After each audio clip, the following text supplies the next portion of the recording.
Olá, amigos, estamos de volta para mais um Protagonismo Regional em Debate, dando sequência aos nossos programas especiais que repercutem os resultados do primeiro turno das eleições 2022. No segundo programa de repercussão do resultado das eleições, nós vamos falar sobre os destinos da educação. O que será da educação do Brasil nesse cenário pós-eleição?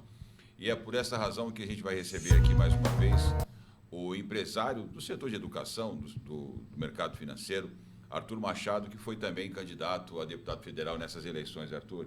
Tudo bem, Sérgio? Muito obrigado pelo convite, tudo bem? Muito obrigado a todos aqui, é um prazer, né, a gente estar aqui novamente e vamos debater esse segundo turno aí que já começou quente, né? É verdade. Para nos acompanhar nessa discussão com o Arthur Machado, aqui o Paulo Vieira, que além de apresentar o Diário Cidadão e outros programas da web, também é nosso comentarista aqui. Paulo, obrigado por estar participando. Eu que agradeço fazer parte dessa bancada seleto. Quero parabenizar, aproveitar um momento para parabenizar o Arthur pela excelente votação. Parece pouco, né, Arthur? Mas é muita coisa. Parabéns, viu? Parece pouco. Não deu, mas para a primeira eleição foi importante. Ficamos felizes aí com o resultado. Parabéns. Arthur debutou, né, na candidatura. Isso aí. Arthur, a gente fez alguns programas contigo para falar diversos temas importantes, estratégicos, relevantes. Acho que a educação é um desses temas importantes, né?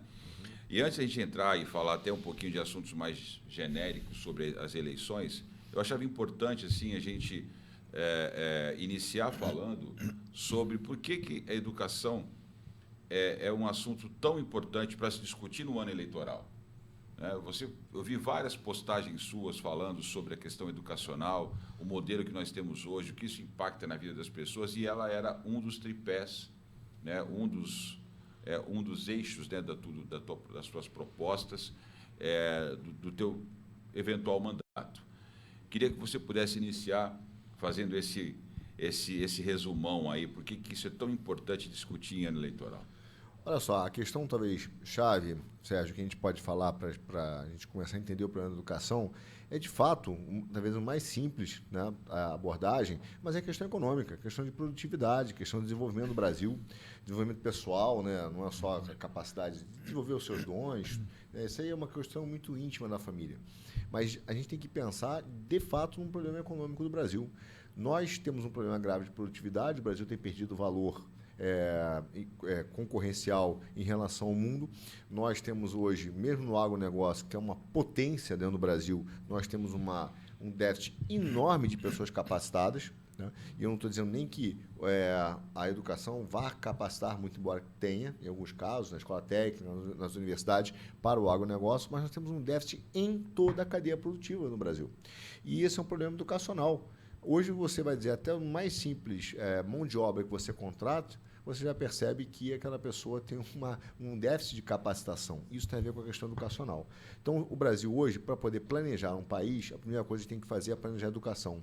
O Japão, eu não estou dizendo nem de grandes universidades, não vamos nem chegar lá.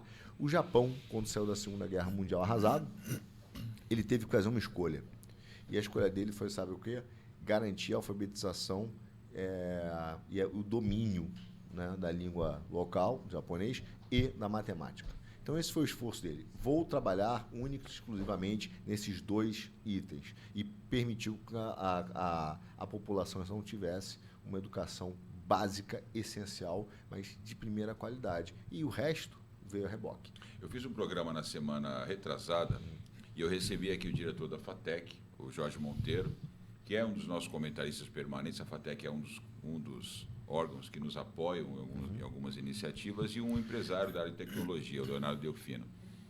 E é interessante porque um dos comentários que eles trouxeram para o programa, é que uma das raízes da deficiência de programadores de qualidade para as empresas, o Delfino, ele trabalha com realidade aumentada, é um empresário jovem, não deve ter, acho que tem 27 anos, né, muito promissor.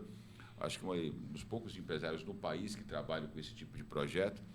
E uma das coisas que eles falaram, que a deficiência em matemática era uma das grandes dificuldades para se formar bons programadores aptos ao mercado de tecnologia.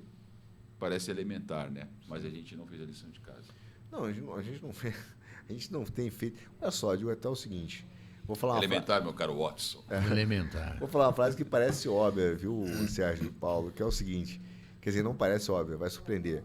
o plano educacional do Brasil deu muito certo, porque o plano foi feito para dar errado. Foi feito para dar errado. Então, Exato. a gente acertou. A gente conseguiu obter o resultado que queria.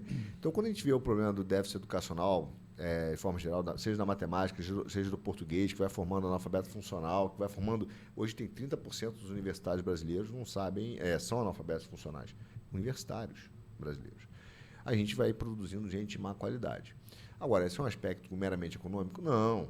O problema também é que a gente, no Brasil, tem uma política educacional, e que tem a ver, aí sim, com a política do parlamento, que foi influenciada pelo Gramsci. Então, assim, todo o princípio educacional brasileiro, toda a hegemonia da discussão, Exatamente. ela foi feita para ter uma discussão política. Então, você olha, qualquer hoje coisa que a gente discuta tem um fator político. Então, vou dar um exemplo, você vai discutir, por exemplo, numa faculdade de psicologia hoje, o pessoal fala da ideologia de gênero e fala o gênero, o sexo não é uma natureza, não é uma escolha, é uma natureza. Aí você fala, olha, isso é um princípio dogmático, isso não é cientificamente provado. Qual é o problema que a gente faz? É que quando a gente fala isso, a pessoa fala isso, você vai discutir, imediatamente ela fala, peraí, você está sendo preconceituoso e tal. Ela te leva para o campo político. Ela não consegue discutir na lógica científica. Exato. Então, a gente está permeado por isso. Nós precisamos reformar a educação para tirar essa raiz ideológica que tem no Brasil e que afeta a produtividade, porque as pessoas vão carregando essas ideias em vários campos científicos, entendeu? Formando pseudo-ciência. Eu só faria o recorte que eu acho que isso extrapola o Brasil, mas vamos deixar o Paulo entrar na conversa. Eu me preocupa bastante, Arthur, um outro lado da educação que eu gosto de abordar. Eu fui ver a educação. Meu TCC, formação no direito, foi em cima do direito educacional. Eu comecei a me envolver com a educação justamente por conta dos filhos. A partir de 96, 2008, eu entrei com talvez a primeira, né, do país, a primeira representação no MP, por conta dos livros didáticos distribuídos pelo MEC. E eu fui fazer meu TCC, fiz meu TCC dentro do direito educacional, eu fiquei 2 anos dando aula no Estado, na Escola Canadá, aqui em Santos, justamente para entender a dinâmica do que estava acontecendo dentro das escolas. Já sabia de Gramsci, já sabia do marxismo cultural, mas eu queria entender a dinâmica, né, na prática. Fiz um laboratório de 2 anos. E tudo aquilo que a gente imagina está lá. Eu vivenciei na prática isso. Eu tomava até o cuidado, porque você não faz parte do meio, as meninas me adoravam. Professor, e vinha me abraçar, eu levantava as mãos, colocava as mãos para o alto, porque a minha mão embaixo, uma foto tirada por um ângulo comprometedor, acabou a história. Acabou sua vida, né? Sabe? Acabou sua vida. Exatamente. Então, eu tomava cuidado. Por que eu tomava? Porque os professores de esquerda, dentro da escola, te massificam, te classificam, te rotulam e te isolam. Evidentemente que eu não me preocupei com isso e fui em frente. Entretanto, eu me preocupa, aquela molecada, hoje, é pai, é mãe, aquela molecadinha que eu peguei lá atrás, nos anos 2000, alguma coisa, é pai, é mãe, essa molecadinha está aí no mercado de trabalho e dessa forma, sem uma menor competência para estar no mercado de trabalho. E aí fica eu queria fazer essa pergunta para você, como resgatar essa molecada, esse jovem que hoje está em torno de 30 anos, que tem salvação. Sim. A gente tem como resgatar isso. Como que a gente pode fazer esse resgate, Arthur? Trazer essa molecada, esse jovem que está comprometido para uma vida um pouco mais produtiva dentro da sociedade? Olha só, Paulo, eu vejo que a internet tem feito esse trabalho, né? Tem. A comunicação, então você tem os cursos online, você tem palestra, você tem outras pessoas que estão fazendo isso bastante, via curso de internet. Enfim, você tem uma série de iniciativas que têm sido muito boas. O próprio Bolsonaro, a própria discussão, né? O efeito Olavo de Carvalho no Brasil e no mundo, quer dizer, digo no mundo que ele começou lá nos Estados Unidos e vários brasileiros, né, surgiram, foram plantados, essa semente está plantada. O problema é dizer o seguinte, tá bom, eu consegui resgatar alguns, mas existe uma máquina, e por isso que o legislativo é importante, existe uma máquina no Brasil que ela é uma máquina de produção constante desse tipo de ideologia Exatamente. que tem sido permeada. E isso nasce dentro do legislativo. A grande discussão, quando eu comecei a me candidatar, foi dizer, olha, o Brasil foi capturado, existe um estado administrativo em que nem o presidente... E ó, isso a gente vê agora no primeiro governo do Bolsonaro. Quantos ministros da educação o Bolsonaro teve? Foi porque ele escolheu mal? Olha... É difícil você dizer que ele escolheu todos, mas tem uns que a gente já sabe que depois traíram, né? Os nomes estão aqui na cabeça e tal. Aliás, eu fico feliz porque tive mais votos que os dois juntos. Mas, assim, a gente vê que a turma lá, tem alguns que foram mais escolhidos, mas não há um sistema de fato implementado no Estado administrativo que manda na máquina. E ele forma pessoas constantemente assim. E pior, o sistema está se protegendo. Exato. Quando você olha hoje, tem 2 projetos de lei que estão aí no Congresso, quase passaram nessa legislatura, graças a Deus não passaram, que são relevantes demais. Quer dizer, um deles, graças a Deus, não passou, o outro uma pena. Um é o SNE, que é o Sistema Nacional de Educação, que eles chamam de SUS de Educação. Isso talvez a coroa, né, da tomada do sistema de educação, onde você vai ter os sindicatos, conselhos indicados pelos sindicatos, decidindo o aporte, o valor, né, o investimento nas escolas no Brasil, quem vai receber o quê? Você acha que o sindicato vai mandar para quem? Para a escola que está ideologicamente alinhada ou não? Então, nós temos que enfrentar, não só resgatar as pessoas, mas garantir que aquele sistema que está lá de produção dessa máquina tem que ser pelo menos Esse sistema nacional está encontrando bastante dificuldade para ser implementado. Ele por pouco não foi aprovado. Por pouco ele não foi aprovado no Brasil. Ele foi uma discussão, acho que a relatora é a professora Dorinha, não sei nem se ela foi reeleita lá no norte do Brasil. Basicamente, aquele outro que era do Partido Novo, que eu esqueci o nome dele, que era do Espírito Santo. Molon. Não, que é do Espírito Santo. Molon é o Rio. Garoto que... Não sei quem ele também tem uma deficiência visual, esqueci o nome dele agora. A Tabata e o professor Israel em Brasília. Pela graça de bom Deus, o professor Israel não foi reeleito. A Tabata foi em São Paulo, o Garoto do Espírito Santo não foi, e a Dorinha eu não sei. Mas isso deu uma desestabilizada, e aí tem o Todos pela Educação apoiando. Nós precisamos que os nossos deputados de direita ocupem essa frente parlamentar da educação e travem essa proposta legislativa, porque ela é extremamente perversa para o Brasil, tá?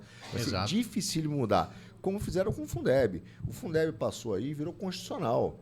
70% do Fundeb, aumentaram de 60% para 70%, virou da Constituição numa PEC. Quando os deputados de direita votaram, foram até criticados pela mídia e tal, mas votaram certo e não, fizeram certo em não votar. 70% ali vai ser destinado do custo do Brasil, né, ao magistério, pagamento de salários. E aí tem os outros aportes, no Fundeb, que é uma tremenda caixa preta, e isso virou constitucional, amigo. Constitucional. Então, esse é um problema que nós vamos ter que enfrentar, que é desarmar esse sistema. Eu quero voltar para algumas questões e voltar a falar de obviedades, porque as obviedades precisam ser ditas, né? Eu tenho ouvido isso muito ultimamente. E dentro do campo das obviedades, a gente sabe que a educação ela tem uma área lúdica, né? Uma área onde você precisa praticar, sentir, interpretar, né? Não só no campo da informação meramente transmitida, mas no campo daquilo que quem está sendo educado percebe a realidade. E até por isso que as ideias do Gramsci elas entram pelo chamado marxismo cultural para capturar as pessoas pelas suas emoções, pela sua percepção de realidade, enfim. E no Brasil surgiu uma empresa que compreendeu isso, não só discutiu, mas aplicou esse processo educacional que foi o Brasil Paralelo. Isso. É um fenômeno extraordinário. Acho que eles devem estar ultrapassando aí os 300 mil assinantes, né? Com faturamento deve estar beirando aí os 100 milhões de reais por ano. E, além desses números incríveis, de uma empresa que deve ter aí 5 anos de fundação, eles já impactaram milhões de pessoas e você percebe, eu conheço muita gente aqui assinante da plataforma, e eu tive um depoimento muito interessante de um dos meus filhos, a minha filha, que ela é dos filhos, ela é a do meio, né, até com 21 anos. E, para mim, o melhor exemplo que eu tenho são os filhos, porque você percebe o impacto de tudo o que está acontecendo hoje em termos de educação. Filhos, Fato. sobrinhos, etc. e tal. E ela revelou um dia desse, depois que eu consegui fazer ela assistir a série Brasil, a Última Cruzada, depois que ela assistiu 2 episódios, depois, sozinha mesmo, ela viu os outros 3. Cheguei um dia em casa e falou, pai, eu já vi os 3. E aí eu vi ela falando para uma amiga, olha, eu tinha vergonha de ser brasileira. E só depois que eu assisti aquela série, eu pude perceber isso e passei a ter orgulho de ser brasileira. Onde eu quero chegar? Esses jovens que fundaram a empresa entenderam que era preciso usar a produção audiovisual como uma forma de você chegar nesses jovens. Porque eu falar tudo aquilo que a série fala, só em conversa, não chega no jovem. Então, eles colocam aqueles efeitos, eles colocam uma série de recursos que o outro lado usa para implementar ideias. Inclusive, eles têm séries que falam sobre a questão da 7ª arte, como ela é poderosa para plantar a ideia na mente da pessoa. Queria a tua análise a respeito disso, Arthur. Você que é empresário educacional, como é que você vê o trabalho da Brasil Paralelo? Porque eu acho que é um case bastante objetivo da gente analisar, até porque eles foram atacados pelo Senado, pelos senadores, atacaram, quebraram o sigilo dos caras. E como é que se enxerga esse trabalho? E se eles estão no caminho certo, é um caminho que deva ser, não digo copiado, mas servir como exemplo para outras iniciativas do gênero. Olha só, eu acho fundamental. O caso do Brasil Paralelo é inspirador. Acho que é inspirador para qualquer empresário, é inspirador para o Brasil. O Brasil Paralelo, nas suas séries, geraram muito orgulho, né?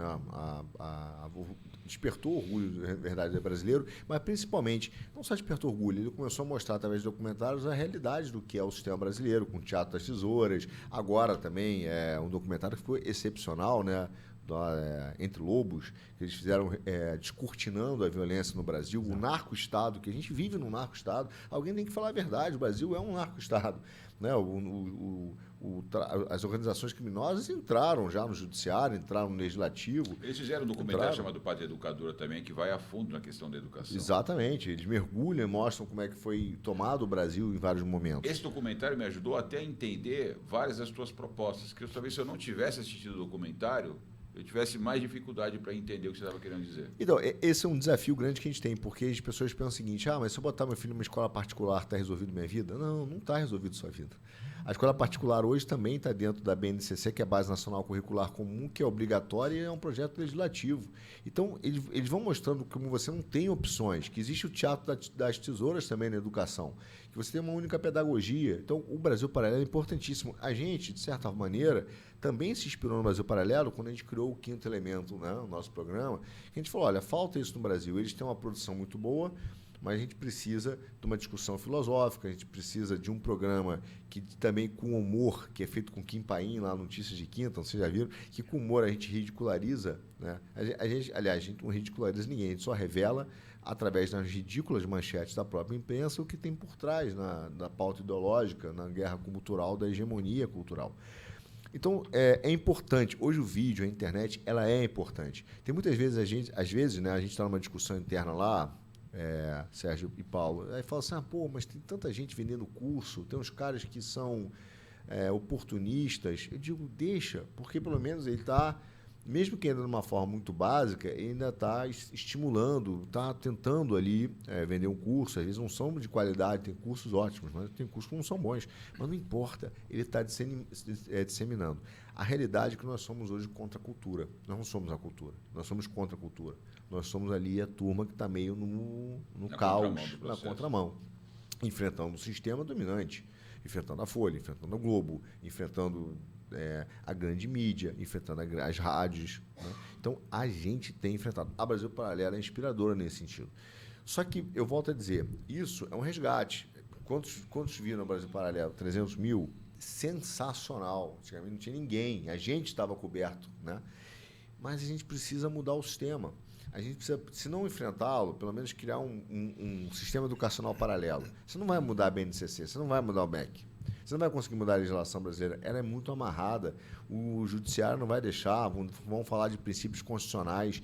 O Supremo, que tem alguns ali com inspiração, de fato, né, de ideologia esquerdista, e é verdade, pelo menos inspirada pelo iluminismo, não irá deixar que se permita, por exemplo, que famílias escolham a sua educação. Então, nós temos que ter uma legislação ao lado, a látere, que permita isso, né? Por isso que eu digo que uma das legislações que eu não falei da outra vez é extremamente relevante, está parada no Senado, e daí a importância do número de senadores que a direita fez, principalmente do General Mourão, no Sul, da Damares, em Brasília, um golaço para o governo. Que bom que a Michelle botou a Damares debaixo do braço e não quero arrumar inimigos políticos antes de entrar, mas muito melhor que a família Arruda no poder. Muito melhor do que a Flávia. Que bom que a Damares entrou. Marcos Pontes, aqui em São Paulo, uma sova no Márcio França, né? 10 milhões de votos, 2 milhões a mais do que o Olímpio fez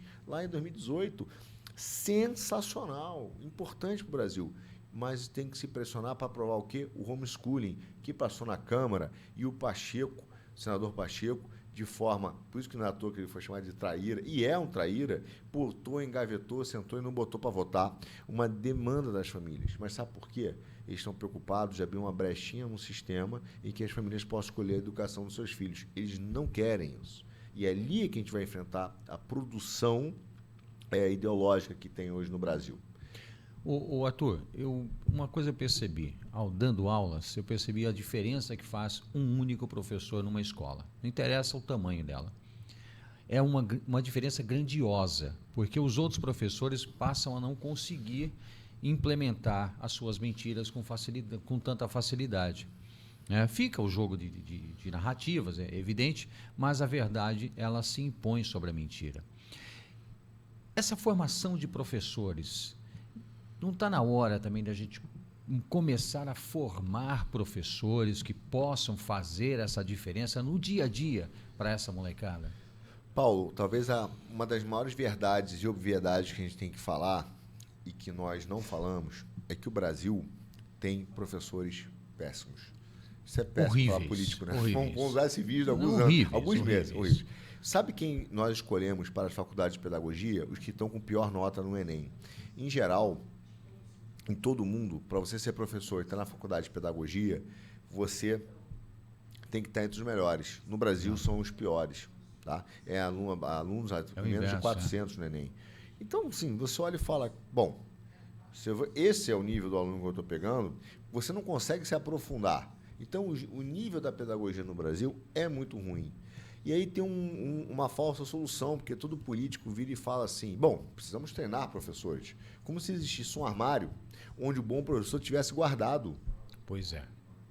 Tá bom, quem vai treinar os bons professores? Quem vai treinar os professores? Quantos professores nós vamos precisar? Aí outro dia saiu uma matéria no jornal, falou assim, 2035 o Brasil terá um apagão de professores. Olha só, desculpa, amigo, o Brasil já tem um apagão de professores. Já está apagado. Já está apagado, não é que vai estar apagão, já está tudo apagado, está o breu. Sabe quando o cara falece por falência múltipla dos órgãos? Nós vamos ter uma falência múltipla educacional, porque nem o pior professor nós teremos. Nem o pior. Entendeu? Faltará professores ruins. Não é que faltará professor, faltará professores ruins. Então, a gente tem que enfrentar essa questão. A nossa solução não é simples, tá?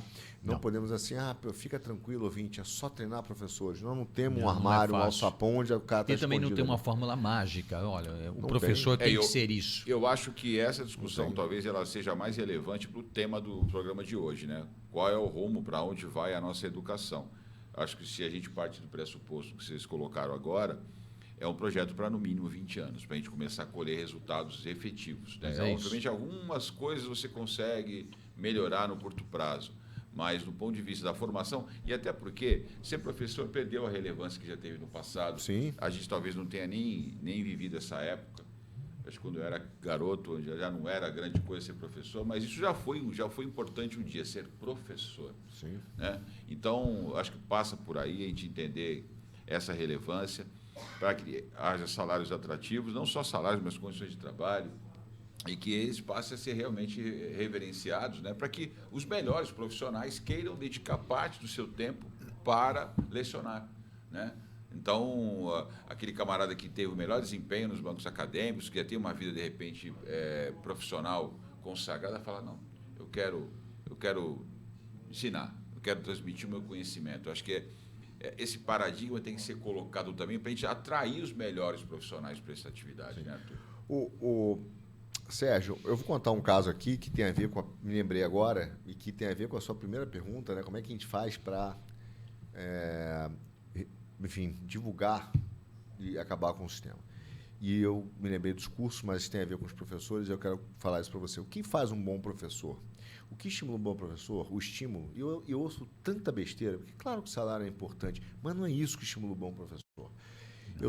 A gente fez o Quinto Elemento, que é o nosso programa, discutindo às vezes filosofia, e às vezes eu chegava em casa e sempre tem, dentro do nosso grupo de amigos, né, o que eu chamo do corvo. É o cara que vira e fala assim, vocês tiveram, sei lá, nós batemos agora no Quinto Elemento, vamos comemorar 1 milhão de views. Aí o cara falou assim, mas será que o cara está entendendo? Quando você fala de filosofia e tal, mesmo que seja no nível ali de, será que não é só view, o cara está entendendo? Bom, e você fica chateado com a crítica porque ela está ali, né? Tá realmente e tal. Bom, estava em Poá, perto ali de Ferraz, uma região ali saindo de uma reunião que eu estava em Itaquá, indo para Guarulhos, tive que parar em Poá, perto ali de Ferraz. Aquela confusão ali da Zona Norte, Zona Leste, São Paulo. Tive que entrar no Banco do Brasil para aprovar uma conta urgente e tal. Campanha sem recurso é assim, né? Você que vai lá, paga, né? A campanha dos milionários. Né? Bom, corri, quando eu entro na agência do Banco do Brasil, o vigia Adalberto Borges, queria mandar um abraço. Ele sempre fala assim, manda um salve para mim, vou dar um abraço para você, Adalberto Borges, vou fazer no Quinto também. Ele para, eu entro assim na agência, ele vira e fala assim, você não é o Arthur do Quinto Elemento? Opa, sou eu. Eu vejo vocês, vejo o Kim, acompanho vocês desde a época do Senso em Comum. Falei, cara, que legal. Saí, fiz ali o pagamento. Quando eu voltei, ele estava lá de fora, porque ele queria falar comigo lá de dentro e não podia. Aí mandou um áudio pro pessoal do grupo, e aí, de repente, ele virou e falou assim, olha, eu queria te agradecer, porque aquilo que você falou uma vez sobre o ordenamento das virtudes da alma, aí você pode repetir, irmão? Não, aquilo que você falou do ordenamento das virtudes da alma, eu estou estudando sobre isso. Me tocou. Eu estou organizando minha vida sobre isso. Aquilo ali é 1000 vezes mais estimulante que a sede do aluno e você vê o cara que você jamais imaginaria falar sobre isso com você, falando com você, né? Levei um susto, falando com você. Isso é que é o estímulo correto do professor. Então, veja, a gente está fazendo a diferença com os nossos programas, a gente solta na internet nem vê. Então, eu queria dizer ao Corvo que deu certo. Eu sei bem o que é isso, porque eu formei policiais, viu, Arthur? Mais de 5.000 toda a minha vida. Eu trabalhei 20 anos formando guardas civis. E eu tenho até hoje GCMs, alguns até saíram, estão na Polícia Federal, outros estão na PM, outros estão advogados, tem uns que viraram promotores. E que me seguem até hoje, brincam, falam alguma coisa. E a minha área o que eu lecionava nos cursos era justamente a área de direitos humanos, a parte de filosofia, gestão estratégica. E eu tocava muito em assuntos que geravam debates em sala de aula. E eu te falo, viu, Paulo, eu não tinha nem receio de vir remar contra a maré, porque eu usei a estratégia que a campanha do Bolsonaro usou no debate, quando colocou o padre Kelmon lá, que usou o mesmo método da esquerda, né? Colocou lá o padre para falar, vem cá, você não pode atacar o padre. Né? Podia ter sido uma mulher, podia ter sido um homossexual. Não, você está sendo um misógino, homofóbico. Até porque ele se sente padre, é uma questão de identidade. Como ele se vê. Exatamente, foi genial aquilo ali, porque criou uma situação, você pode ver que todo mundo que ia debater com ele, quando tentava agredir, não conseguia, né? Foi muito inteligente. Então, eu acho que a gente também tem que aprender, né, ter essa pedagogia aí. Mas, Paulo, vai lá. Eu fiz essa pergunta, Arthur, porque uma das coisas que me... Foram 2 anos muito ricos, dando aula para a molecada. Eu acho que eu aprendi muito mais do que eu ensinei, com certeza, não tenho dúvida disso. E uma das coisas que me chama a atenção, as 2 coisas são muito claras. Primeiro, essa molecada, eu peguei o pessoal do Fundamental 1 e 2, né, em termos de geografia. Eu substituí uma professora de geografia. Se dependesse da escola, eu substituiria essa mesma professora também no ensino médio. Eu não eu abri mão. Se dependesse deles, eu iria. Né? Quer dizer, eu não tenho essa carga, eu não sou formado em geografia, eu tenho que passar uma carga muito maior. Eles vão entrar numa fase diferente da vida. Então, eu tive que ter o bom senso e não a escola. Isso me chamou a atenção. Mas 2 coisas muito claras. Primeiro, essa molecada está carente da figura paterna, da figura masculina. É impressionante. Isso aí. Impressionante. A falta que faz para eles a figura paterna. né? O quanto eu fui procurado justamente por essa questão, né? Pelos jovens. E a segunda questão, isso é muito claro, o quão ávido eles estão pela verdade. A mentira ela é tão massificante todos os dias na vida deles, na TV, no videogame, no cinema, no teatro, na cultura, em todos os lugares. É só mentiras. Então, quando eles enxergam a verdade, para você ter ideia, e eu conto um caos para ilustrar isso, eu fui ministrar uma das provas do IDEB. A molecada, não, aquela prova não serve de nada, não avalia nada, niente. Né? Vem o Ciro Gomes falar que lá o nosso estado é o principal do IDEB, é o líder do IDEB. É nada. Tá? A molecada não faz a prova. Eles põem X em qualquer coisa e aquela prova o meu cachorro faz. A molecada simplesmente não quer fazer. Então eles põem qualquer X em qualquer lugar. E tinha uma menina, a Aline. Um abraço, Aline. Tá? Você é uma menina fantástica. Espero que você esteja muito bem hoje. Se você assistir isso, um abração. Espero que você esteja bem. Menina negra, homossexual. Por que eu sei que ela é negra homossexual? Porque ela veio falar comigo. Ela veio falar para mim, você está falando isso para mim por quê? Porque você espera que eu vá ser contra alguma coisa, que eu vá demonstrar algum nojo, que eu vá reagir contrário à sua opção, à sua vida? Não vai acontecer. Isso é um problema seu. Você não tem nem por que estar falando isso para mim. E eu desenvolvi uma amizade com essa menina. Em um dia de aula, foi uma aplicação da prova, nunca mais eu vi essa menina. Por que eu estou falando isso? Porque eu dei aula nesse dia. A molecada terminou a prova em 15 minutos. Eram 2 horas para fazer a prova. Depois de 15 minutos, vieram buscar a sala quis ficar me ouvindo. E eu desconstruí ali em uma aula vários conceitos. Né? Eu dava aula de sociologia. Né? Essa é a motivação. O salário é uma porcaria. Criado pelo pensamento de esquerda, né? O salário é uma porcaria, mas desconstruir Karl Marx dentro da sala de aula não tem preço, Arthur. Então, eu cito esse caso porque a molecada, esse mostrou muito isso. Quão ávido eles estão pela verdade. Então, talvez aí a gente formar uma turma nossa, começar a jogar uma turma nossa dentro das escolas para simplesmente falar a verdade, transmitir a essa molecada a verdade, mostrar para eles a verdade. Na verdade não transmitir, mas mostrar a verdade e deixar que eles tomem o caminho deles. Então, a gente tem alguns problemas porque o que tem sido feito? Você viu dando aula que existe assim, até a seleção dos professores e você poder dar aula, existe um sistema que Péssimo. te tira, não deixa você entrar. Né? Se você bater na porta num colégio público e falar, sou engenheiro, né, me formei em engenharia, tenho mestrado em matemática, não sei o que, bom, tenho várias coisas. Aí bate na porta do cara, quero dar aula aí. Não pode. Vamos ver a rede social, o diretor não pode. Foto com o Bolsonaro, não é? O diretor não deixa, não pode mesmo, tem que fazer concurso e tal, enfim. Então, você tem um sistema hoje que é contra a aprendizagem. Eu digo que o seguinte, primeiro, ele é um sistema que fala que a educação é pública, mas ela não é de graça. Tem que sempre lembrar isso para o nosso telespectador. Pública não é de graça. Todo mundo recebe salário, tem alguém pagando. E quem está pagando? Você, que paga imposto. Então, na verdade, você deveria poder escolher a educação do seu filho. E isso é importante para o que a gente está falando, por quê? Porque você tem que permitir o seguinte, se você está insatisfeito com a educação, nós poderíamos aí sim nos unir, falar, quero meu filho num outro tipo de escola, que poderia ser de execução privada, execução através da organização da comunidade, mas com financiamento público. Porque muitos, pega lá o exemplo nosso querido Adalberto, ele deve querer que o filho estude numa outra escola. Ele se imagina que tivesse a escola do quinto elemento, ele ia dizer, olha, eu quero pagar, eu não tenho dinheiro, né? Mas eu quero que o Estado, quero botar meu filho lá, Estado, manda o dinheiro lá para a escola. Antes que... As próprias organizações religiosas poderiam fazer isso, né? Claro. Elas têm uma estrutura, falaram, vem cá, eu quero que o recurso per capita venha para essa estrutura. A nossa comunidade construiu a escola, temos uma Perfeito. série de... Você sabe onde é assim? Holanda.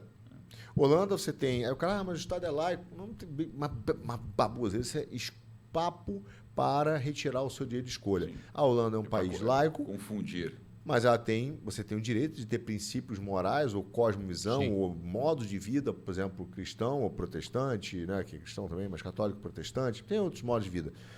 Então, que é a cosmovisão, visão de mundo. Então, o que você pode fazer? A Holanda, sim, 70% dos alunos do ensino fundamental estudam nesse tipo de escola, que é execução privada, financiamento público, com cosmovisão religiosa. Tem escolas protestantes, tem escolas declaradamente ateias, tem escolas declaradamente católicas, tem escolas declaradamente muçulmanas, também judaicas, e está tudo bem, e assim vai. Isso não interfere em igualdade, eles se dão bem, país realmente é um país ali igualitário. E você tem 90% dos alunos no ensino médio estudam nessa categoria. E simplesmente é um dos melhores sistemas educacionais do mundo. Então você olha e fala, pô, o que aconteceu? Por que o Brasil não pode adotar isso? Então talvez a melhor solução, a verdadeira solução, não é botar um professor na escola pública, porque você vai ficar refém do sistema, e um sistema que de fato te oprime e um sistema que te penaliza. Por exemplo, você vê isso nas universidades. Isso aconteceu não é só no Brasil. Então, acho que você fez um recorte e falou, quero dizer que isso não é só no Brasil, é no mundo, né? E é isso mesmo.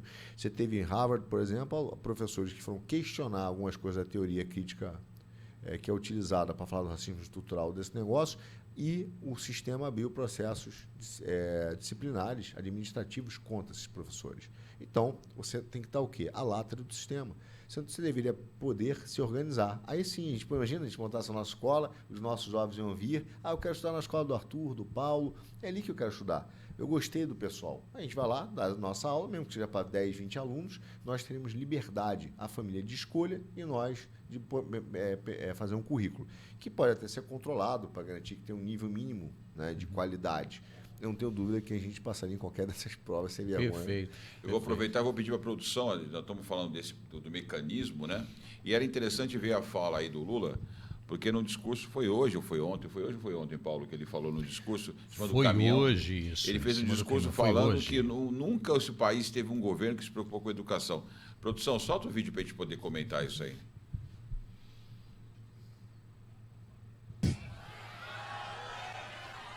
As pessoas que são analfabetas não são analfabetas por sua responsabilidade.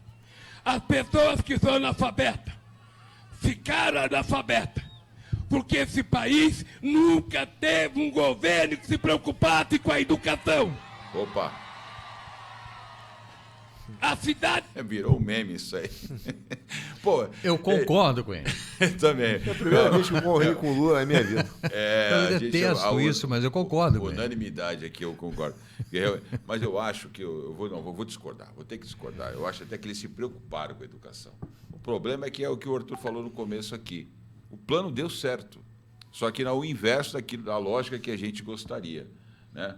Porque eu tenho uma amiga que é advogada, eu tenho vários amigos advogados, mas com essa pessoa em especial eu falei uma vez, estava explicando o que era o Estado como mecanismo, como estrutura, como uma pseudo-abstração, mas que se materializa na nossa vida no dia a dia. E eu falei para ela da justiça. Falei, tenta imaginar o que é a justiça, a complexidade desse sistema. Você dá entrada num processo aqui, ele anda por vários lugares, gabinetes, várias gavetas, o tamanho dessa máquina, o quanto ela consome de recursos, de tempo, que é o mais interessante, né? E essa engenharia toda de Estado, extremamente complexo, burocrático, ela está em todos os lugares. E eu fui obrigado a estudar isso porque a minha área era segurança pública. Ainda eu tenho um pouquinho ainda de cacuete na área de segurança. Quando eu formava policial, eu tinha que explicar para o camarada o que é Estado. E das primeiras aulas é a Teoria Geral do Estado. Esse Estado, essa pseudo-abstração, é o dono da educação, né? E um cara como o Lula e todo o grupo político que cerca o Lula acredita nisso mesmo. Eles acreditam. Isso é o mais perigoso. Eles acreditam nisso, que é essa coisa chamada Estado, que não tem alma, que não tem valores, que não tem princípios, que não tem... né? É o dono da formação dos nossos filhos. É porque esse pessoal, eles sabem, veja só, eles não são burros, tá? Não acha, pessoal, não, isso foi planejado. É o que você falou, você não chama o Estado para tomar um café com você, não entra na sua casa, ele não vai almoçar com você. Quando ele fala que o dinheiro tem que ser para a educação pública, não. O fim do dinheiro não é para a educação pública, é para ensinar o aluno, é para a aprendizagem do seu filho, não é para a educação pública. Mas ele vai lá e fala assim, não, isso é para educação pública, e precisamos reduzir reduzir a desigualdade, todo aquele papo deles lá. Mas no final eles sabem o quê? É porque eu quero tomar conta do Estado. Tem um grupinho que toma conta do Estado. Esse é o Estado administrativo. É o burocrata que nunca foi na sua casa, não conhece quem é você, não sabe os seus valores, que vai determinar quem vai ser ou qual vai ser a educação do seu filho, quem vai dar aula para ele, quais são os valores que têm que ser colocados lá dentro. É por isso que eles dizem que vai fazer a escola cidadã, ou falam que vai ser o Estado pedagogo. São frases que esse pessoal usa. Não existe Estado pedagogo. Não existe uma escola que forma cidadão, existe uma escola que ensina o quê? O seu filho a conhecer a verdade. Tanto que tem uma frase que a esquerda usa muito... A pátria educadora. Que eu botei no meu... Esse lema devia ser, na época, uma pena que a gente não teve essa iniciativa. A gente, que legal. Devia ser inconstitucional. A pátria não educa ninguém. É um absurdo que esses caras fizeram. Então, assim, eles usam muito assim, a educação mudou a minha vida. Mentira. A educação não muda a vida de ninguém. A educação ensina a verdade. E a verdade muda a sua vida. Então, essa é a realidade. Educação não muda a vida de ninguém. O que muda a vida de alguém é ensinar a verdade e a verdade mudará a sua vida. Porque se você for educado com a mentira irá prejudicar a sua vida. Então, esse pessoal usou muito esse termo. A educação mudou minha vida foi mudada pela educação. Mentira. Qual a educação, mentira, né? Mentira. Então, o Lula, quando ele fala do analfabetismo funcional, que não se preocupou com a educação, nesse ponto, ele está dizendo uma verdade ali. Realmente, eles fizeram a progressão automática, o aluno não precisa aprender para passar de ano. Então, ele vai recebendo uma tonelada de informação que ele não é capaz de absorver porque ele não aprendeu o básico. Se você não sabe somar, como é que você vai aprender lá na frente a multiplicar? Como é que você vai fazer fração? E a coisa vai virando uma dívida impagável. E eles vão mentindo. E esse é o problema. E logo depois, assista esse vídeo deles completo, porque depois ele vira e fala assim, mas nós trouxemos as universidades para cá, para São Bernardo, porque aqui não tinha universidade. Como se existisse uma pessoa, um grupo mauzinho, atrás do computador, diz assim, não vamos levar a universidade para Santo André, para São Bernardo, porque eu não quero que a universidade chegue lá. Só que foi a universidade que o Lula levou. Uma universidade, infelizmente, que foi sucateada, que não forma engenheiro, que não forma advogado. Se fosse verdade, você tem 400 mil vagas em aberto em São Paulo, de gente para trabalhar com tecnologia, de gente para trabalhar, porque as empresas não contratam.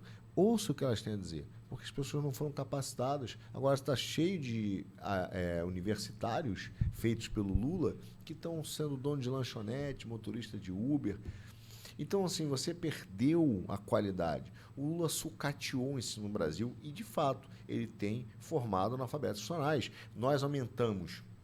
E vão dizer, não, mas isso não foi no governo dele, foi nos governos passados. Mentira. Olhem os resultados do INEP. Principalmente no governo dele. Eu quero fazer aqui, Arthur, antes de devolver para o Paulo, só um relato aqui que é importante, até para que quem está assistindo entenda certas provocações que eu faço. Quando eu falei que o meu trabalho com formação de policiais, eu também fui sindicalista. E eu conto essa história algumas vezes. Infiltrado. Eu fui sindicalista. Jovem, todo jovem um dia pensa em ser sindicalista e tal, e é de esquerda. Mas é assim, no meu período de sindicalista, a natureza humana, e a minha natureza, ela queria resolver os problemas. E, para quem não sabe a história, rapidamente, eu tinha uma empresa, além de servidor público, eu trabalhava como policial, como guarda civil, eu tinha uma empresa e era dirigente sindical. E com a minha empresa eu sustentava o sindicato. Era uma questão realmente de paixão por aquilo. Aquele órgão era um órgão que a gente usava para tentar realmente melhorar as condições de trabalho, enfim. Então, eu estudava muito aquilo, como é que a gente podia ter uma instituição que fosse mais respeitada, mais forte e prestasse um bom serviço na ponta lá para o cidadão. Isso é a ilusão, né? Do jovem. Eu tinha 21, 22 anos, entrei ali com 21 anos. E qual foi os primeiros inimigos que eu encontrei nessa caminhada? Como eu não dependia de arrecadação, eu não estava preocupado quantos associados eu ia ter. Eu queria entregar um resultado. E eu tinha um sindicato que era um rival nosso, que era o Sindicatão dos Servidores. Que disputava o mesmo grupo de sindicatos. E o que eu via muito na época? Você está preocupado em resolver o problema? Você não tem que resolver problema nenhum. Você tem que ir lá reivindicar do patrão. E aquilo para mim não fazia sentido. Depois de muitos anos entendendo toda essa mentalidade, você começa a perceber que o cara que está lá em cima, ele não quer resolver o problema. Por que é importante compartilhar isso com quem está nos assistindo? Porque muita coisa que se fala aqui, para muitas pessoas, é chamada teoria conspiratória. Essa é teoria da conspiração. Para que alguém vai entrar lá e vai criar essas divisões da sociedade para criar um problema? Gente, como eu fui sindicalista, eu percebi, vivendo na pele, que para os dirigentes, para muitos dirigentes sindicais, é fundamental ele continuar tendo a cenourinha lá. É uma meta que jamais será alcançada para justificar a existência dele. Ele vive daquilo. E isso vai se propagando por diversas áreas. Então, para quem vive nesse processo de vender essa ilusão daquilo que é intangível, que é inalcançável, é fundamental que o camarada continue sendo ressentido, que são os ressentidos que são as presas mais fáceis para esse tipo de liderança. Então, você tem que ter o ressentido da área de gênero, o ressentido da área racial, o ressentido da área, sei lá, social, o ressentido... Enfim, diversos grupos de ressentidos que se dividem e se transformam em massa de manobra. Eu queria fazer esse comentário para vocês falarem, porque me incomoda muito ver pessoas inteligentes que eu conheço insistirem que tudo é teoria da conspiração. Eles não conseguem ver lógica nisso. Essas pessoas ascendem o poder, muitos sindicalistas que eu conheci ascenderam o poder e eles levam para os cargos de poder dentro dessa estrutura estatal as suas convicções.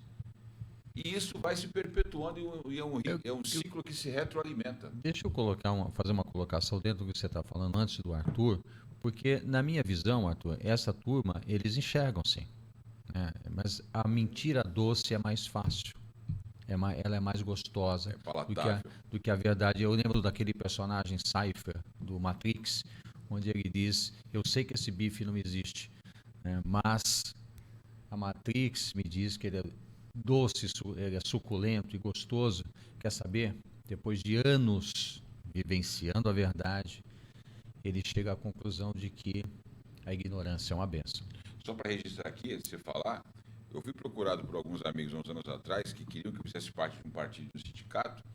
Eu virei para eles e falei, os caras conheciam a minha história?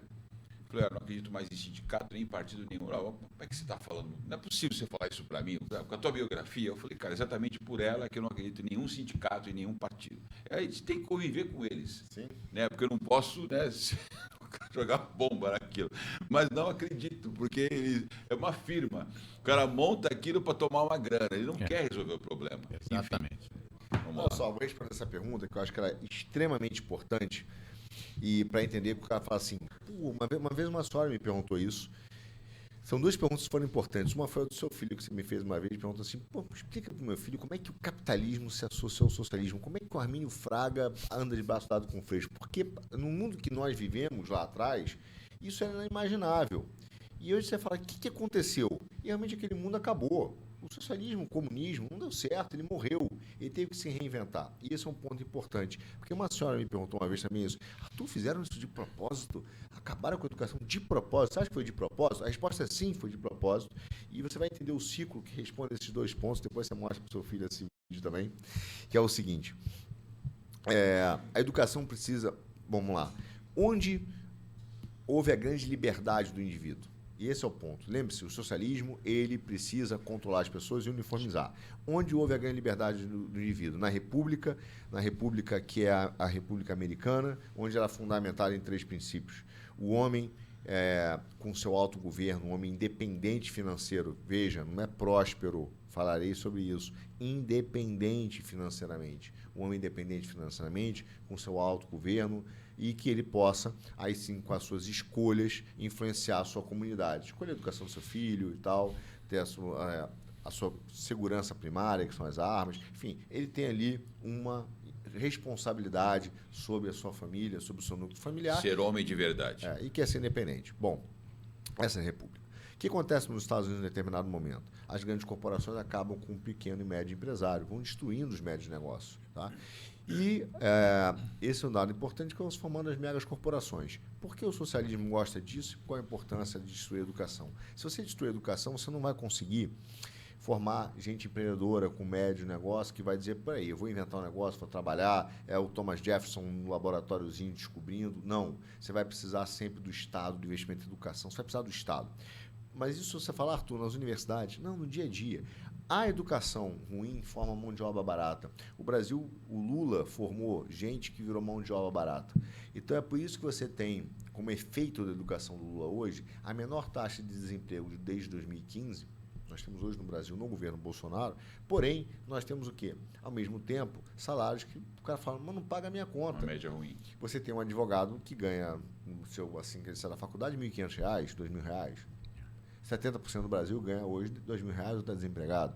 E você vai vendo o achatamento dos salários. O que acontece com isso? Quem ganha com isso? Não é o pequeno e médio empresário. O pequeno e médio empresário tem sido destruído. O Lula odeia o pequeno e médio empresário. Ele fala, Marilena Chauí, eu odeio a classe média, o que há de retrógrado. Ela não odeia os ricos. Repare na fase da Marilena Chauí. Eu odeio a classe média. Porque a classe média é o cara que tem a sua padaria, é o pequeno e médio empresário, é o cara que tem a sua mecânica, é o cara que tem a sua produtora. Ele é independente financeiramente.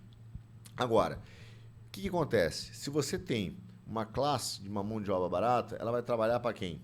Primeiro, ela vai depender constantemente do Estado. É o que a Tabata faz hoje quando te dá um tablet. Eu vou te dar um tablet. Eu vou dar o absorvente para sua filha. Eu vou dar o tênis. Eu vou dar... São políticas públicas erradas que vão ensinando a dependência. Depois você não consegue nem pagar sua conta, precisa da Bolsa Família ou da cesta básica, etc. E você vai trabalhar. Agora, você vai trabalhar por um valor baixo. Você não consegue ser independente. Você não consegue ser independente financeiramente. Você tem que ser dependente. Hoje, você é dependente de quem? O que o Lula programou? Se você hoje é uma grande empresa, uma Big Tech, não vou falar o nome de nenhuma para não dar polêmica para a gente, mas se você tem uma Big Tech, você só tem uma grande.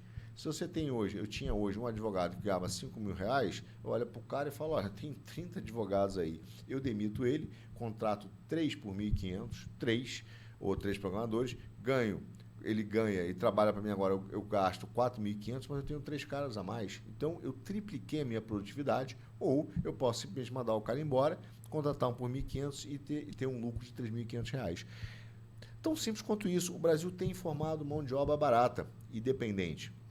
E nós somos o que hoje? Escravos corporativos. E não deixam de ser consumidores. Não deixamos de ser consumidor. Tanto que o Lula faz o quê? Vê se o Lula deu financiamento para pequeno e médio empresário. Não, ele deu para consumo. Então, quando ele favoreceu os bancos, que o Ciro fala isso, o lucro deu dinheiro para os bancos, o Lula gosta dos... Veja bem, vou voltar a lembrar. O que é mais fácil você lidar com 1 milhão de médios empresários para discutir ou com 4, 5 caras que você bota numa mesa? Então, o socialismo adora esses 4, 5 caras numa mesa. Ele adora, porque ele bota o cara para trabalhar para mão de obra barata, seja para o empresário, seja para o Estado. Então, é essa junção, que é esse nome que virou woke, famoso nos Estados Unidos, que é a junção de gente do Estado, né, socialista, com empresários para determinar comportamento, para escolher o bem comum. Aí ele vira e fala assim, ó, agora todo mundo vai seguir aqui a política de identidade de gênero. Então, eles falam de diversidade, Sérgio Paulo, mas eles falam aqui, quando falam de diversidade de gênero, de raça... Tem diversidade de pensamento? Eu posso discordar? Ah, não, aí é crime. Você é intolerante. Eu posso falar sobre cristianismo? Não, você é intolerante. Eu posso dizer que eu quero usar o critério biológico? Intolerante, racista. Então, a diversidade do woke virou uma nova ortodoxia. Virou uma ortodoxia que pune, que persegue. Virou a ideia de que se você discordar da ideologia, você vai ser mandado embora. Muito embora seja uma crença política, não seja, né, uma crença, um problema da área trabalhista. Então, veja, essas empresas assumiram o comando do Estado, estão fazendo as vezes do Estado. E aí você fala, mas o Lula gosta disso? Ama! Ele fez o quê? Ele fez a política dos grandes campeões nacionais. O que é o grande campeão nacional? São empresas que destruíram, por exemplo, os frigoríficos médios e formam um único grande frigorífico. Então, ele gostou do grande nacional, porque o socialismo ele é um sistema fechado. E, como todo sistema fechado, ele não funciona sozinho. Isso é provado matematicamente, se você quiser ver, bota na internet, Teorema de Gödel, é G-O-D-E-L, e vai estar provado que nenhum sistema fechado, você sempre vai precisar de algo externo. A Cuba deu certo? Não deu, precisou da Rússia. Venezuela precisa do dinheiro da Rússia. A Turquia precisa do dinheiro. A China precisa do dinheiro americano. Não existe a possibilidade de um sistema fechado dar certo por si próprio. Você nem vê na internet, olha o seu organismo, tá? E tampa o nariz para você ver que o sistema fechado, você morre sem respirar. Excelente. Então, isso é da natureza. Isso é uma lei universal. Uma lei Então, cósmica. veja, a gente ele precisa se associar. Então, hoje, quando a gente fala do sistema educacional, o que o Lula planejou, o que o PT planejou, o que o Paulo Freire planejou? Uma revolução, sim, usando a escola. Uma revolução para fazer a filosofia da educação que você se revoltasse contra um sistema capitalista. Mas isso foi lá atrás. Ele agora já avançou. Ele olha e fala assim, eu preciso gerar mão de obra barata. E o que o Lula tem feito é isso, gerar mão de obra barata. Quando ele empurra as pessoas para a universidade sem saber ler e escrever, ele foi uma maneira dele jogar a qualidade da universidade para baixo. E está sucateando a educação. Qual é o grande plano desses caras?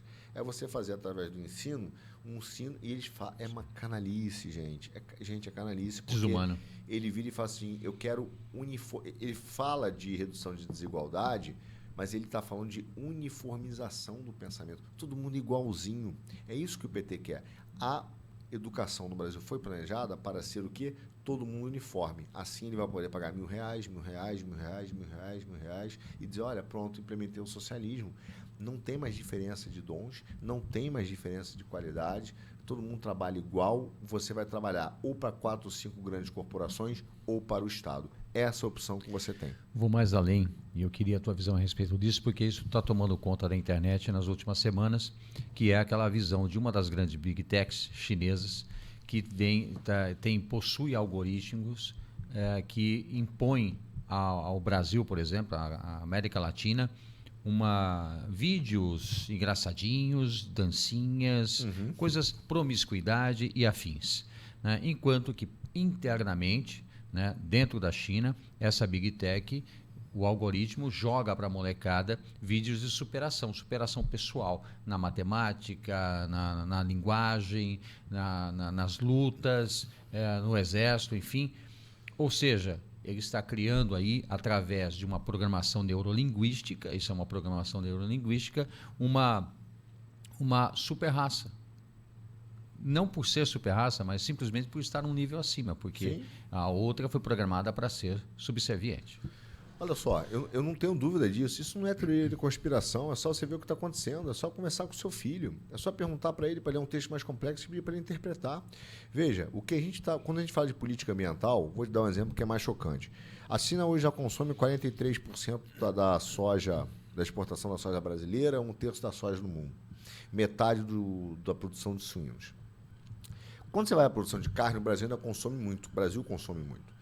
Então, acho que 73% da produção brasileira fica no Brasil. Sim. Tá? Então, a gente fala assim, bom, mas então a minha carne não está saindo daqui para ir para a mesa do chinês, então o que está acontecendo aqui não é um avanço da China na carne. Opa, alto lá, pior, é da Europa. É da Europa. E aí o que acontece? Como eles estão fazendo isso? Você não consome o que não tem. Você não consome o que não existe. Exatamente. Você só consome o que tem. O que eles têm feito? Usado política ambiental para reduzir a produção de carne no Brasil. Só que, ao mesmo tempo, quando reduz a produção de carne, ele dá uma informação que é um deltazinho, que é o seguinte, ele fala, gente, o consumo caiu. Mas ele não conta que o consumo caiu porque a oferta sumiu. Parece que o consumidor não quer mais. O dono, que é um pequeno, médio empresário no Brasil, dos bois, né, da pecuária, fala, opa, se o consumo caiu, o preço está mais barato, vou desovar logo o meu boi. Então, ele começa a manipular o preço através de política ambiental para a carne cair. E aí vira uma profecia autorrealizável. O que acontece, daqui a pouco vem um grande frigorífico e fala, irmão, a carne está caindo, o consumo está caindo, todo mundo está virando vegano. Política de meio ambiente, o preço caindo, não é melhor você vender? Aí os caras estão vendendo. E aí estão induzindo o brasileiro a consumir menos carne. Sabe qual é o resultado disso? Não tenha dúvida. Por isso que eu falei, fez essa volta, é a formação de uma casta.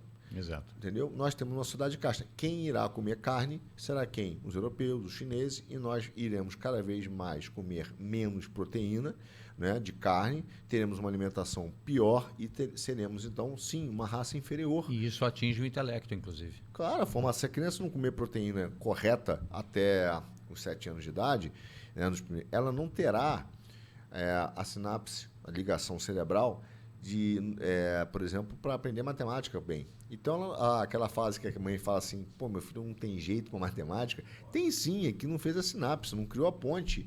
E não fez porque não comeu carne, não comeu proteína. Tem uma situação que desculpa, Sérgio, mas é um assunto puxa o outro. E o marco do saneamento básico foi talvez o maior avanço, o maior feito do governo Bolsonaro. Só por isso ele tinha que ficar aí uns 400 anos. Isso aí. Porque justamente está diretamente ligado o saneamento básico, as doenças, né, transmitidas pela falta de saneamento estão diretamente ligadas à falta de intelectualidade da população.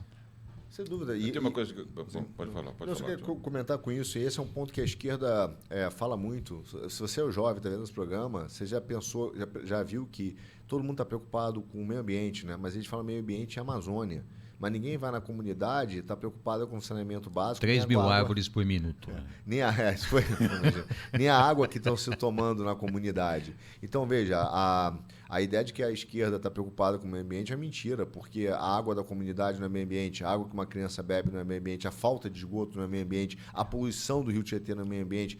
Ué, nessa hora, cadê a Índia lá do Itaú, a Guajajara, andando de caiaque no rio? Não, ela está dizendo assim, estou preocupado com os povos originais, porque agora a Índia virou povo original. Então você tem essa discussão que é uma mentira, uma farsa, gente. É controle de política ambiental para controlar a comida, vender a comida para a Europa. Aí você fala, Arthur, é teoria da conspiração. São dados, veja os dados isso é comércio, da exportação brasileira. Isso é comércio, isso é briga comercial, briga dinheiro, econômica. É dinheiro, não tem teoria, é prática. Problemas aí. Quem assiste o programa regularmente vê que nós temos um patrocinador que trabalha com gestão de resíduos sólidos e, em razão até de conhecer a empresa, a gente foi estudar um pouquinho mais sobre gestão de resíduos sólidos e o governo federal tem uma política para isso, tem um Plano Nacional de Resíduos Sólidos, o Planares, uma preocupação estabelecendo metas para o fim dos lixões. Então, o Brasil tem meta até o ano que vem, se eu não me engano, tem que acabar com os lixões e quem não acabar vai ter problema. Né? Então, há uma política nacional preocupada em melhorar a gestão dos resíduos sólidos urbanos produzidos nas cidades.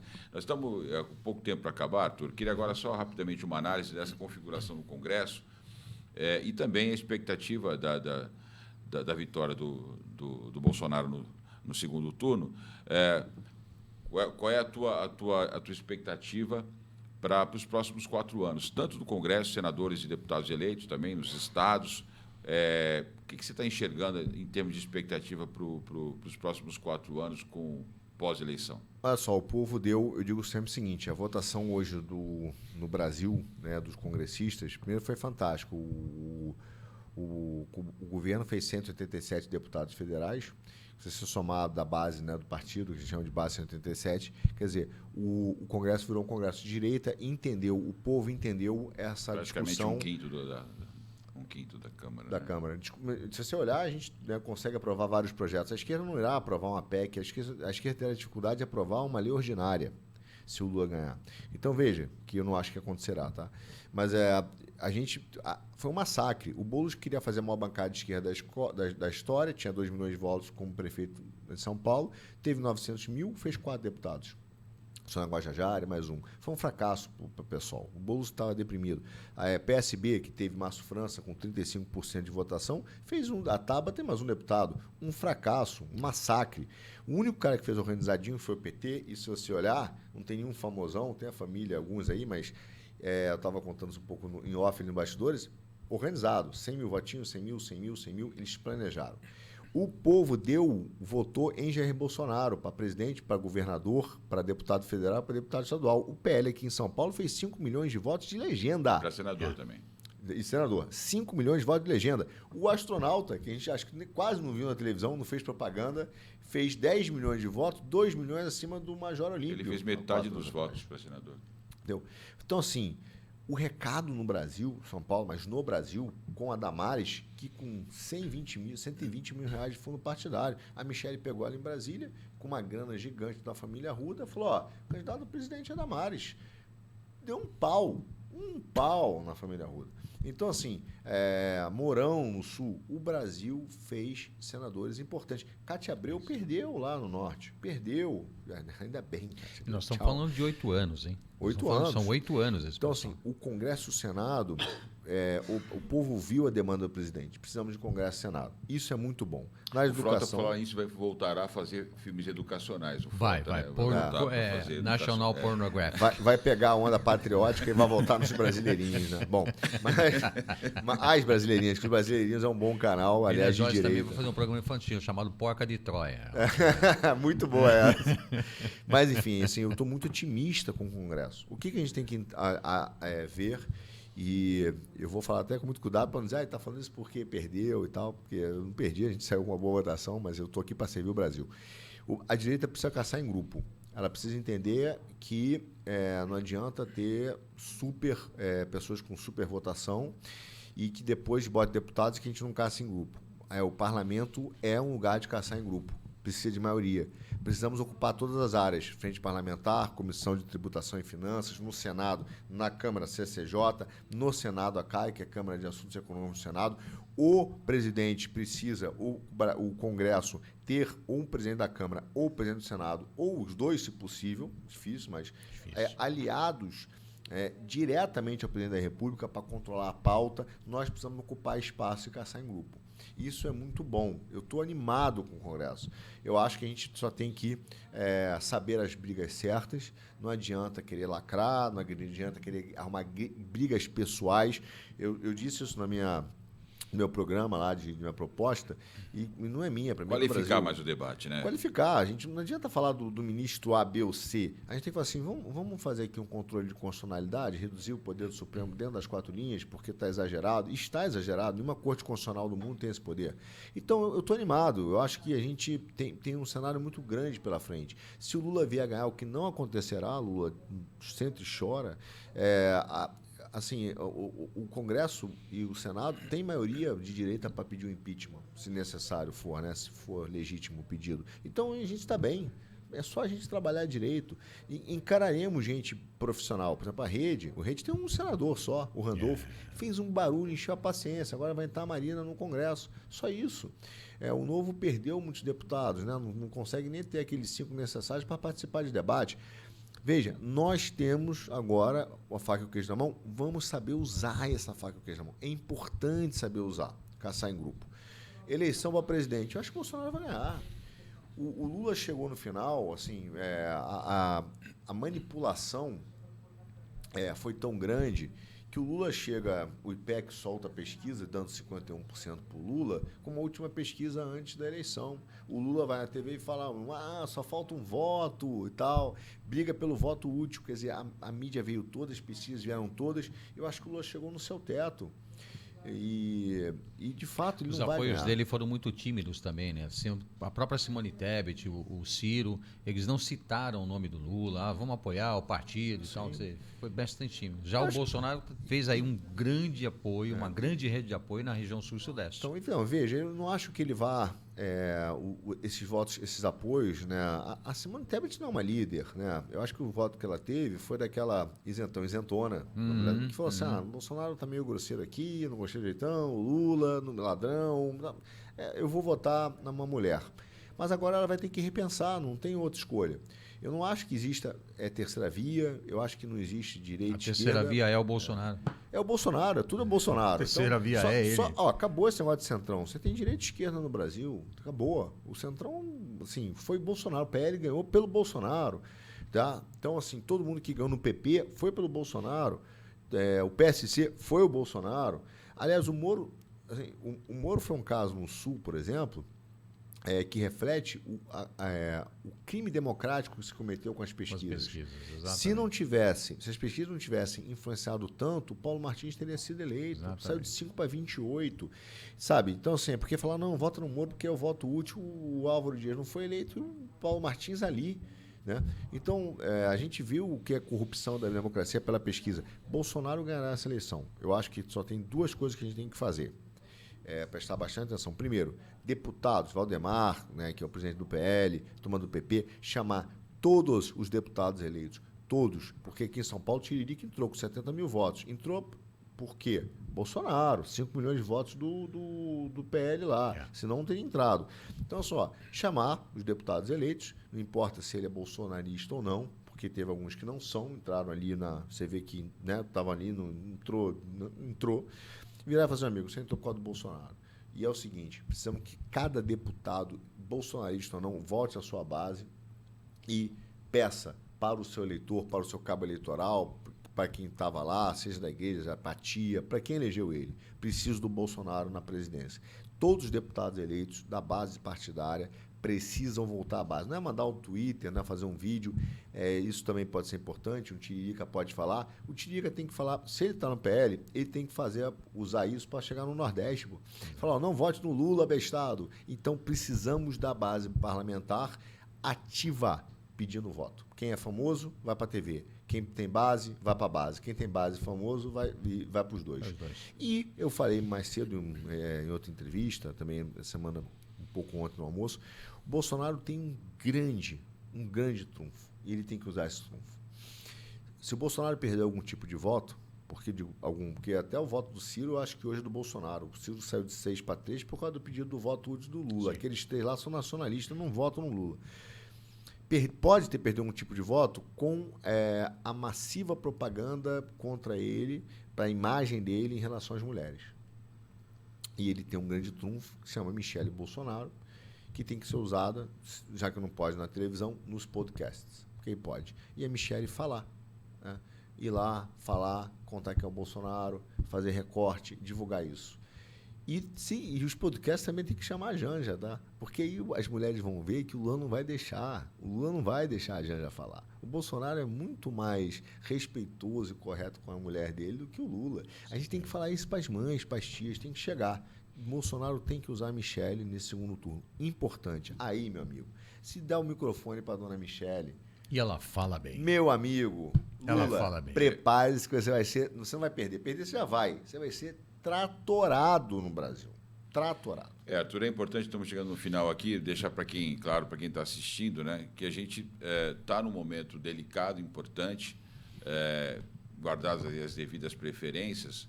A questão vai muito além hoje se gosta ou não do Bolsonaro. Acho que é uma questão agora realmente de defender a soberania do nosso país, defender valores fundamentais. Então, até para quem está com um pouco de nojinho, né, não gosta muito do jeitão do tiozão do churrasco, né, acho que tem que pensar, porque realmente isso é muito importante para nós, é um momento decisivo, e a gente está, acho que no limiar de uma nova era para o Brasil. E o Brasil hoje, o Brasil não é qualquer país, né, gente? Vamos combinar.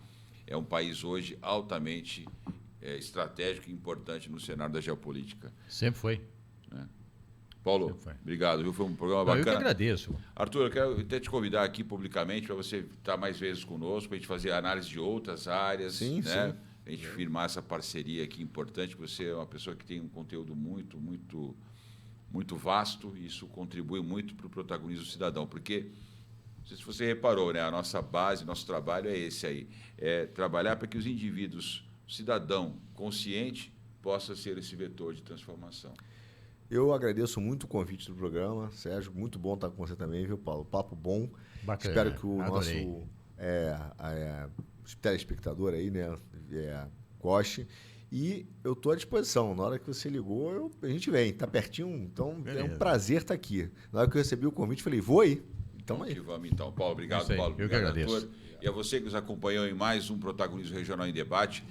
Inovando um pouquinho na bancada do Diário Cidadão aqui, nesse mês que a gente debate e repercute os resultados das eleições. Ainda faremos mais 2 ou 3 programas para debater os resultados das eleições. Espero que tenha gostado, curta, compartilhe nosso programa e até a próxima semana.